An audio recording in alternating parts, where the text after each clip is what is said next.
Hello everyone, I'm Kid Captain James Mr. Brown, the Superintendent for the 2016 California Wing Encampment. Today, we're going to be talking about Inprocessing.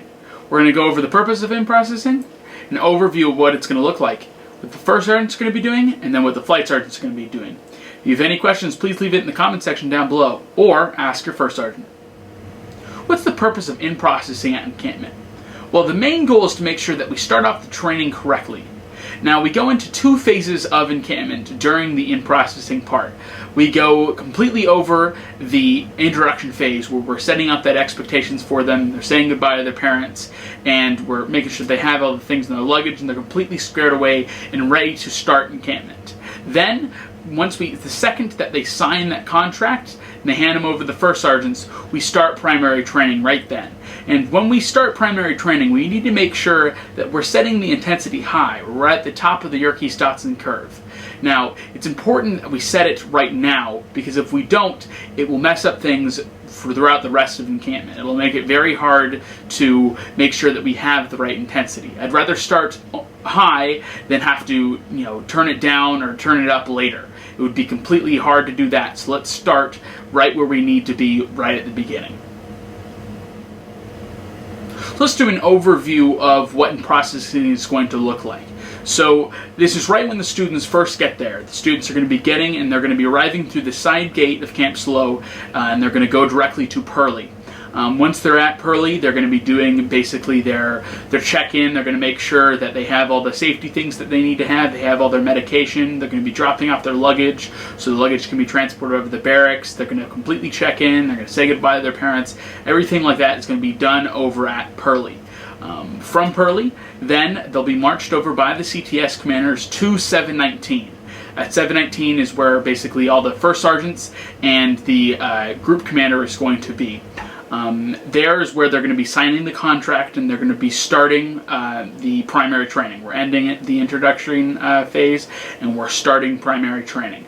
At that point, once they've signed the contract, the first sergeants will call the room to attention, get them inside, split them up into their CTSs, and then march them over to the barracks, where at that point they'll hand them off to the flight sergeants and the flight commander. Over at the barracks, you'll be posted right in front of your bay that you're going to have. All the flights are going to be posted in front of your bay, and then you'll receive the students. Now, this is the first time that you will see your students. Okay, now let's talk about what specifically the first sergeants are going to be doing during Inprocessing.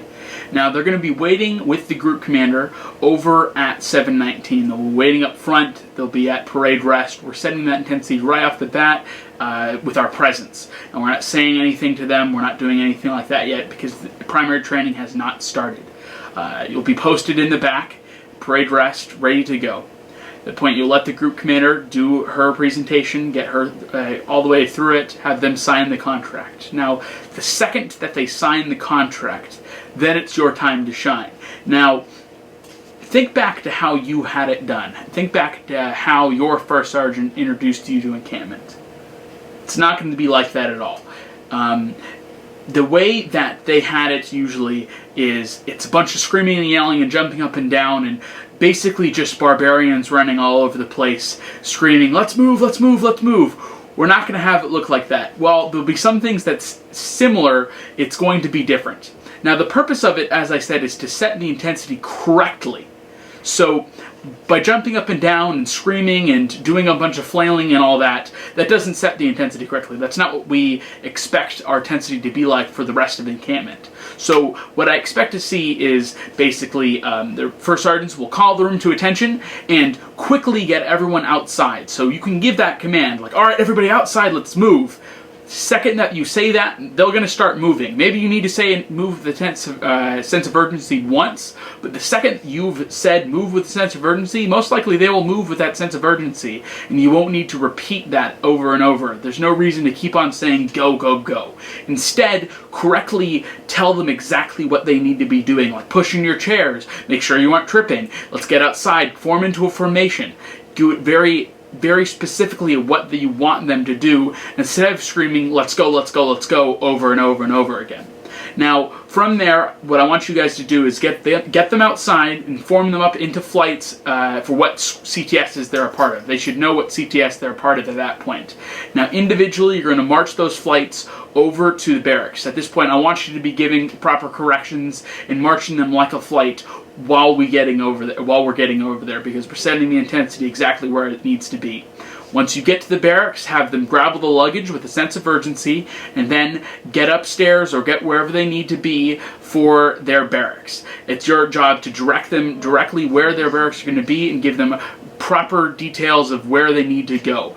If it needs to go upstairs, the perfect time to be doing something like, grab the handrails, make sure your feet touch every step, instead of just screaming, go, go, go, move, move, move, because there's no purpose of that. Now, you can use all 4 of the tools. You can use, expectations, presence, time, volume. You can use all of that, but what I don't want to see is just the use of volume over and over and over again. So basically, that's what I'm expecting the first sergeants to be doing during this in-processing phase. So now let's talk about what the flight sergeant's going to be doing during in-processing. Now, as I said earlier, this is your time to set the intensity where you want it to be. You need to make sure that now is where you set it right to the top of the Yerkes Dodson curve, and we're in the effective training box. It's hard to change it once you start off, so make sure that you're exactly where you want to be and you're using all of the tools in your intensity toolbox. Now, generally what will happen is you'll be posted right outside the door and the flight commander will be inside the bay. Now, it's up to the flight commander exactly how it happens, but this is usually how it happens. Now, what will happen is the student will come in through the door and they will see you. You're going to be posted right outside your bay and you'll have them reporting to you. While they're reporting into you, the correct thing that they need to do is come up to you and say, Sergeant, they'll salute, and they say, Sergeant or Chief, Cadet blank, reporting as ordered. That's the correct thing that they need to say. Anything else is wrong. So to make sure that they say exactly that, and then usually at this point you'll do something like asking a memory work, or you'll do something that the flight commander has instructed you to do.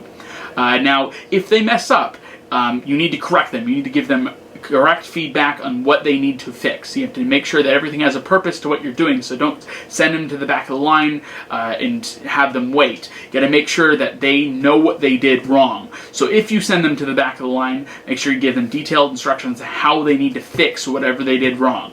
So if it happens to send them to the back, then you can do that, but make sure there's a purpose to it. But your job is to make sure that you get through this first little introduction to yourself. You make sure that they report in correctly, and then you're going to send them inside. It's really important to set, as I said, to set the tone exactly where it needs to be, because this is their first interaction with you. This sets everything.